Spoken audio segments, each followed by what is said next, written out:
அட்டகாசமான சுவையில் சிக்கன் செட்டிநாடு எப்படி செய்யலான்னு பார்க்கலாம்.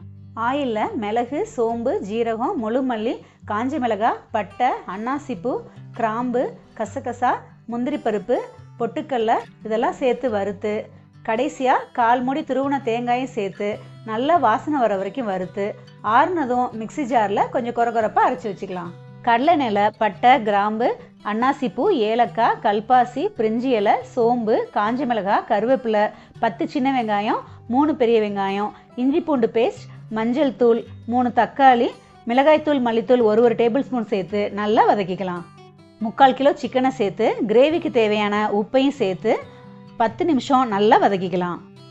இந்த ஸ்டேஜில் கொஞ்சம் தண்ணியை ஆட் பண்ணிக்கலாம். சிக்கன் 3/4 பதம் வெந்ததும் அரைச்ச மசாலா பேஸ்ட் சேர்த்து 5 நிமிஷம் நல்லா கொதிக்க வச்சு கடைசியாக கருவேப்பிலை, மல்லி இலையை தூவி இறக்குனா வீடே மணக்கிற சுவையான சிக்கன் செட்டிநாடு ரெடி.